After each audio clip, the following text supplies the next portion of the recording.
I realize that the production values of my videos are very simple, but I'm working on improving them by adding graphics and animations and video clips in the near future. But for now, I'm just looking in the camera, telling you the Black liberating truth. Perhaps some may perceive me as being just another talking head on social media. However, I make these videos for those of us who are sick and tired of believing in things that insult our own intelligence in regards to our plight and condition. Those whose minds have elevated above a biblical fairy tale and a silly slave syndrome myth. I make the video for them. Those who want the truth of our plight and condition. Learning the truth of our plight and condition begins with just looking at the facts. During the 1960s, we unanimously agreed that white oppressive forces were our worst enemies. Today, millions of us are insisting that we're our worst enemies. During the 1960s, we also implemented the most successful unified protest in U.S. history. Today, we're now more divided than any previous time in U.S. history. During the 1960s, we unanimously agreed that we came from Africa. Today, millions of us are insisting that we're not Africans. During the 1960s, we called ourselves brothers and sisters, and we called our oppressors crackers. Today, we're calling ourselves niggers and bitches, and we call our oppressors white people, thus respecting ourselves much lesser and respecting them much more. During the 1960s, most African Americans demanded Black liberation. Today, most only want a comfortable footing within the system of white supremacy. These profound changes within the African American culture clearly benefits the white society. It's never coincidental whenever the oppressed starts thinking and behaving exactly as the oppressors wants them to. These changes are the deliberate results by deliberate design. White social scientists fundamentally change the African American culture in ways that best facilitates the white establishment ongoing subjugation and oppression of us. The 1960s was a most turbulent decade within America's history. White America's blatant racist mistreatment of African Americans had ran its course and had resulted in unprecedented unified Black protests, and it eroded the nation's stability and global image. The unified strategies implemented by African Americans against the U.S. system of white supremacy during the 60s was unprecedented, and it remains still unrivaled by any other group in U.S. history. In response to that decade's unprecedented Black protests, white oppressive forces around 1968 to 1969 began deploying an ideological subversion system against the Black population. Ideological subversion is an offensive psychological warfare tool that uses misinformation and deception as weapons to manipulate targeted populations to think and behave in ways that are against their own self-interest. It's a nefarious social science technique that involves altering the mindsets of targeted population in ways that serve the objective of the ruling class. The purpose is to attack the targeted population at the psychological level in a bid to destabilize and undermine their entire culture. It's a well-proven system that is an essential part of modern information warfare. It works by spreading so much disinformation into the Black community until virtually everything that Black people believes are lies that hinders our liberation. It confuses the Black communities to such an extent that we're no longer able to unify ourselves against the white establishment in the interest of defending our communities. The ultimate goal is the complete collapse of the Black population. Through white social engineering, they've dumbed down the minds of many of us to assign our plight to a biblical fairy tale and to blame our collective condition onto a silly slave syndrome myth. After dumbing down our minds to believe in these things that insults our own intelligence, they then develop a very sophisticated method of subjugating us that most dumbed down minds cannot easily comprehend. White racism against black people has always worked best when the black victims no longer recognize how it works. This is why those of us who know must teach African proverb.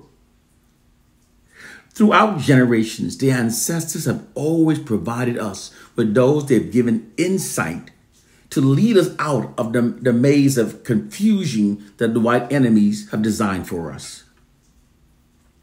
Those of us that are blessed with this gift of spiritual insight must teach the truth to our people. Our ancestors demand this of us. The history and reason why this was done to us. During the 1960s, as I touched on earlier, African Americans' unified protest against the U.S. system of white supremacy was unprecedented. African Americans confronted it on all fronts. It was confronted through civil disobedient tactics, militant means, nonviolent protests, and with black lawyers pleading for equality with America's highest Supreme Court. The brilliant organization and mobilization of mass bus boycott, marches, freedom riders, and sit-ins that were peacefully conducted through unified protests of civil disobedient tactics by African Americans was remarkable. This gave the world those media images of black people being violently attacked by whites and not violently responding in return. This tactic, once shown in the media, shifted moral judgment away from the white society and moved it to the side of African Americans, which gained national and global support for African Americans. Dr. King was even given awarded a Nobel Peace Prize. This totally embarrassed the U.S. government and eventually led to the government abandoning many of its blatant racist segregation tactics that was used in the past for maintaining their white dominance. The endeavors of African Americans also resulted in the enactment of many civil rights laws that improved the lives of all minorities. Therefore, while all ethnic groups possess the ability to bring about real change within the United States, only African Americans have produced some change. It's for this reason why every other minority group, in fact, actually owes a debt to African Americans. However, African Americans had unknowingly proven themselves as being the greatest threat against the U.S. system of white supremacy. When asked what is the greatest single threat to the United States, FBI Director J. Edgar Hoover replied, "The unification of the American Negroes."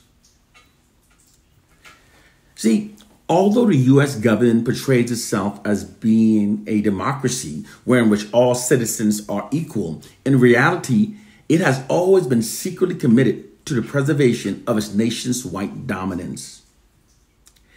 This unrelenting commitment to maintaining white dominance necessitated that something had to be done to restore the nation's stability and to subdue and stifle African Americans' growing momentum and demand for equality. If the government did not create systems that impeded black advancement, it would then be diametrically opposing its own self-interest of preserving its nation's white dominance. Therefore, to remedy what was then called the Negro problem in 1967, President Lyndon Johnson put together a committee called the Kerner Commission. Their assignment was to study the Negro problem, find the cause of the problem, and then develop a solution.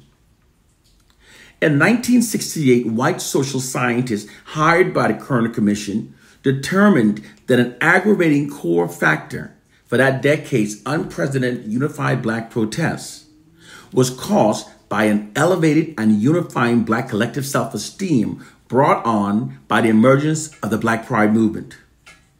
They also learned then that while the oppressors, through their weaponry advantage of guns and cannons, can brutally invade and enslave black people, they, however, cannot win our loyalty or sustain peace with black people indefinitely unless our minds have been manipulated to think in ways that prevent us from unifying and rising up against the oppressors. Because whenever people are oppressed for long durations, their collective aggressions towards their oppressors will continue to grow until it reaches a boiling point, resulting in massive acts of rebellion against their oppressors. The oppressed always eventually rebels against their oppressors. This is what was happening during the 1960s. It is the inherent response within the collective human psyche whenever people are being oppressed for long durations. This is what was happening during the 1960s. White racism had reached a boiling point within the collective minds of African Americans, which resulted in that decade's unprecedented unified black protests. Those white social scientists logically determined that they could subdue unified black protests by deploying an ideological diversion system that keeps the collective self-esteem of black masses very low and that keeps our collective aggression shifted away from the white society and redirected towards ourselves. They achieve both of these objectives by deploying propaganda campaigns that keeps black people believing the fraudulent worst narratives about ourselves. The white media's unrelenting negative depiction of black people that amplifies the negative to the point that it distorts our reality is much more than just biased media reporting. It's actually a black racially demoralizing, divide and rule psychological warfare campaign. Demoralizing divide and rule is a method of maintaining control over a targeted population through constant and unrelenting demoralization in order to create self-hate and division between them. It also attacks the core foundation of what bonds the people, and they can then be ruled over forever. This is what's being done to black people through the white society's unrelenting media propaganda campaigns. The white media has always represented a tyranny of the white society's power over black people. Throughout world history, oppressors have often deployed demoralizing, divide and rule psychological warfare tactics against the oppressed. Because creating self-loathing and division amongst the oppressed makes them much easier to control and subjugate. This nefarious practice was never abandoned. It's the warfare tactic that white oppressive forces presently deploys against black people. If you doubt that this is what's being done to black people by the white society, it's because you are not critically thinking. Some things are so obvious that it's only by not critically thinking that it cannot be seen. For when critically thinking, it becomes obviously clear to see just how cartoonishly unrealistic it actually is that virtually all information that we receive from the white society about black people are consistently negative and black racially demoralizing. That's cartoonishly unrealistic. It's a black racially demoralizing, divide and rule psychological warfare system. It's deployed like a massive media marketing campaign that constantly subjects black people to receiving only the fraudulent worst narratives about ourselves. The white society writes all black narratives and controls all black mainstream media images. The white society therefore literally owns black people's interpretation of our collective state. They've exploited this unfair scenario to deploy a demoralizing divide and rule psychological warfare campaign against the black masses. It provides them with their greatest weapon used for controlling black people. The basis of this concept of warfare works by affecting the subconscious minds of the black population through unrelenting demoralization propaganda. It works by tapping into the immense power that shame has upon the human mind. Its weapon is the demoralizing message that it carries and the way that it adversely affects the black population in terms of our behavior. When black people are seated within our homes, constantly receiving those deplorable news media coverage and news reports about our racial group, many feel both personally and publicly humiliated at the same time. This repeated profound humiliation makes many of us feel resentful towards our own race. We ask ourselves, why can't we get our act together? This then shifts our collective frustrations and aggressions away from the white oppressive society and redirects it towards our own people. White propaganda also constantly inundates Black people with false white Black disapproving narratives. Therefore, instead of Black people resenting the white society as we more appropriately should, we instead seek their approval. It's a psychological warfare tactic that most Black people don't even understand. Within this system, fraudulent Black racially demoralizing propaganda is being pumped unrelentingly into the unsuspecting minds of the Black population without being challenged nor counterbalanced by an equal amount of Black positive racially affirming information. It conveys a subliminal message that Black people are our own worst enemies and we therefore need whites to govern over our lives. Moreover, that Black people should admire, respect, and trust only whites. This subliminal programming is extremely effective because when Black people are repetitively presented these narratives from trusted media sources over and over, it can be very difficult to resist its implied subliminal propaganda programming, especially when the propaganda is being told daily and so unrelentingly.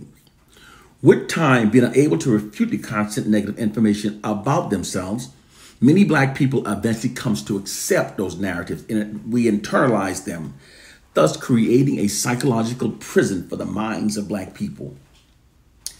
This is all possible because people are like computers. All you have to do is keep giving them certain information every so often, and you can persuade an entire generation towards an implied objective. It doesn't matter if the information presented is untrue. Most Black people will act upon it because they have all been given the same disinformation about themselves. Those Black people who don't critically think never notice their mental change. This is our hidden reality. This psychological warfare system provides white societies with a more proficient method for controlling Black people. For unlike the past blatant racist system that Black people were easily able to identify and therefore develop counter strategies against, this system is not easily recognized, nor is it easily comprehended by most of its Black victims. This psychological warfare program works so well, in fact, that it not only makes Black people more compliant with white dominance over our lives, it in fact, in many cases, causes Black people to even prefer white dominance over our lives. It's at the root of the profound feeling of self-hatred and division now afflicting so many Black people. And it's at the heart of the false internalized feelings of superiority that many whites possess. Our society is falsely scripted. All societies function based upon narratives that are fed into our society, and their narratives fed into society denigrates us. The oppressed will always believe the fraudulent worst about themselves. Frantz Fanon said that. White social scientists also use media social engineering to negatively steer Black culture. The narrative that we African Americans made the N-word ours and are using it now empowers us are both lies created by white propagandists to keep us from learning the truth. Those false stories, those false narratives are believed and repeated by those among us that are ignorant, naive, and gullible. Therefore, these types are always the easiest victim for the white oppressors' fraudulent propaganda. It was actually white oppressive forces that socialized us to call ourselves niggers through the hidden science known as negative media social engineering. Because they control our media images, they're able to covertly, negatively steer our culture. By conditioning us to call ourselves niggers, they've conditioned us to perceive ourselves through a false, inherent subordinate identity that aids them in maintaining their social dominance over us. Most people naively believe that the media reflects our reality, but in truth, it is more often we that imitate what we see and learn from the media. A group's identity is greatly shaped by how they see themselves repeatedly depicted within the media.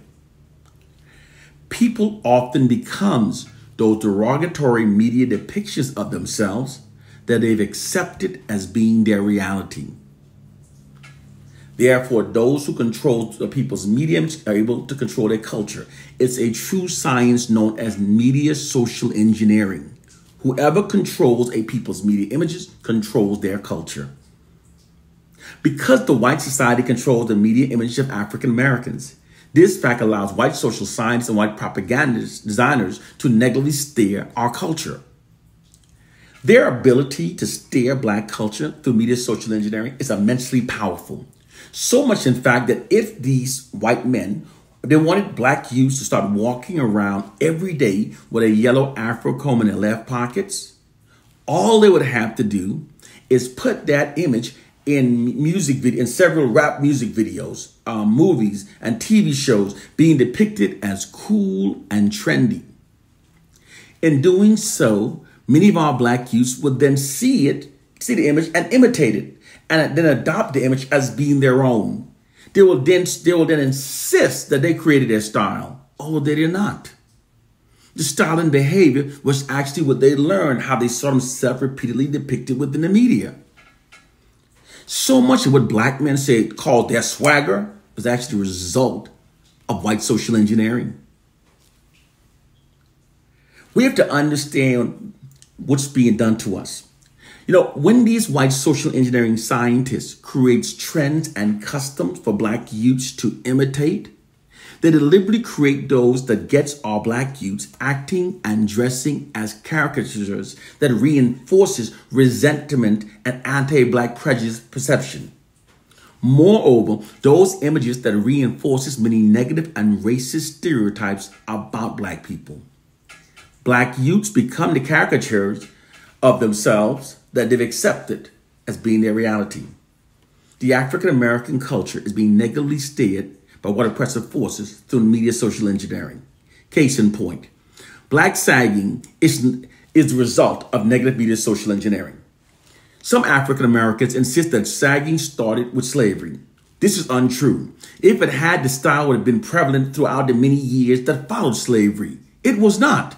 The style did not exist on a national scale until the early 1990s. Furthermore, if slaves were sagging, this would have severely reduced their ability to work, to pick cotton, to do their chores.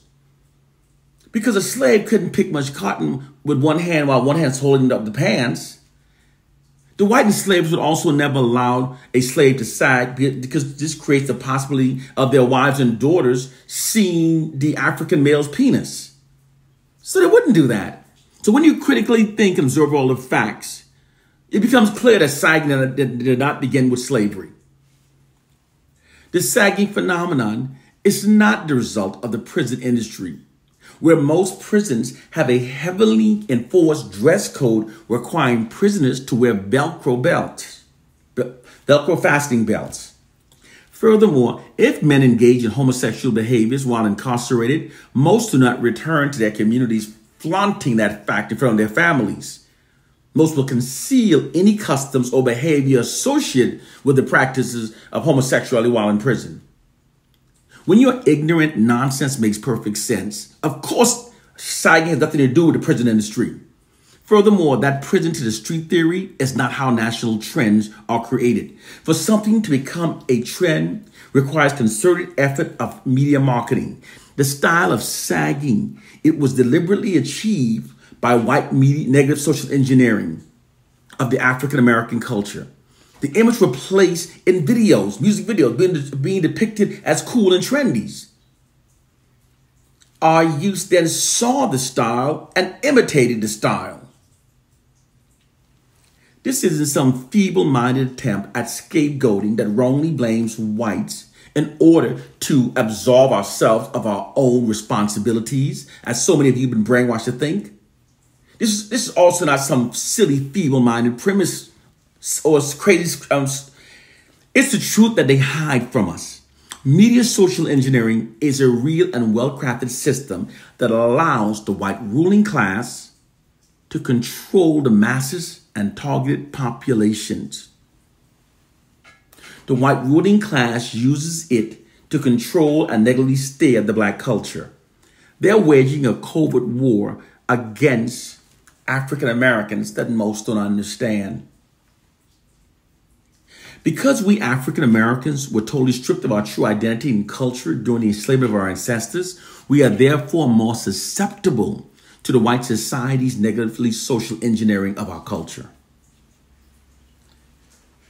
It is time to wake up to our reality, because as long as our understanding of our plight and condition are flawed, then all liberating remedies that stem from those misunderstandings will also be flawed. The oppressed must function based on what is true in order to develop the proper and the correct remedies to liberate ourselves. Brothers and sisters, this is the truth of our plight and condition. One love and peace.